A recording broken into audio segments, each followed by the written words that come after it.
भारतीय समाज में बहुत पहले से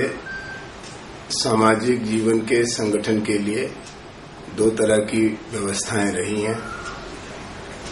विभिन्न जातियों के लोगों के जो साझा सवाल हैं, जैसे गांव के अंदर पानी, जमीन, परस्पर सहयोग या संघर्ष, या बाहर से आने वाली किसी समस्या जैसे बीमारी या अपराध,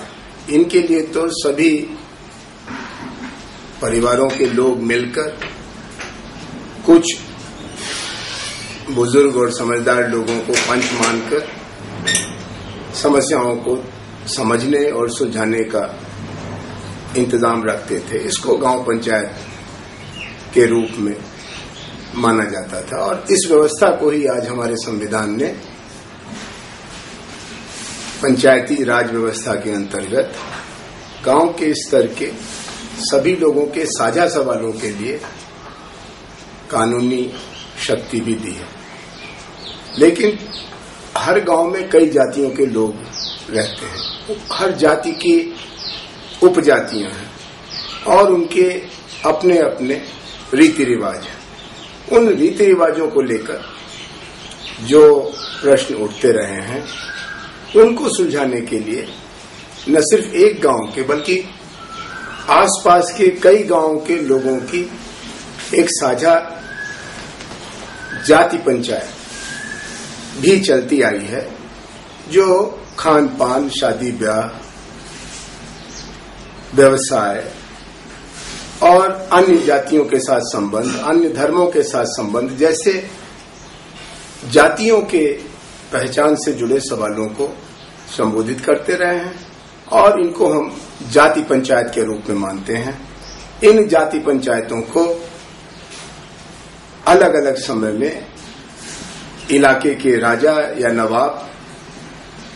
भी मान्यता देते रहे और इन जाति पंचायतों को अंग्रेजी राज ने मान्यता तो नहीं दी, लेकिन ताकत जरूर दी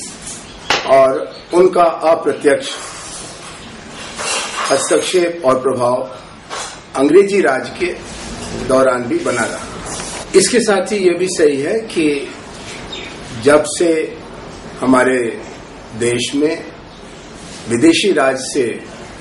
आजादी के लिए समाज के नेताओं ने जागरण का काम शुरू किया, तब से ही इन जाति पंचायतों के तौर तरीकों पर भी निगरानी की गई है, उनकी समीक्षा की गई है, उनकी आलोचना की गई है और प्रायः उनकी उपेक्षा भी की गई है। जैसे बाल विवाह का सवाल, विधवा विवाह का सवाल, विवाह संबंधों में विच्छेद या तलाक का सवाल, स्त्रियों की शिक्षा, स्त्रियों का रोजगार में जाना। ये संयोग की बात नहीं है कि स्त्री प्रसंग को लेकर इन जाति पंचायतों का हमारे समाज सुधारकों से बराबर बड़ा कड़ा मुकाबला रहा है। चाहे वो महर्षि दयानंद हो, आर्य समाज के संस्थापक, स्वामी विवेकानंद हो, रामकृष्ण मिशन के संस्थापक और ब्रह्म समाज के सुधारक महर्षि देवेंद्रनाथ टैगोर, या बाद के दिनों में खुद महात्मा गांधी या डॉक्टर अंबेडकर या ज्योतिबा फुले, राम मनोहर लोहिया, इन सब लोगों ने इन जाति पंचायतों में कट्टरतावादिता को और पुरुष प्रधान मानसिकता को हमेशा अनुचित पाया और कई जाति पंचायतें आज के समाज के जरूरतों को पूरा करने में असफल होने के कारण धीरे धीरे काल के गाल में समा गई। लेकिन इधर पिछले कुछ वर्षों से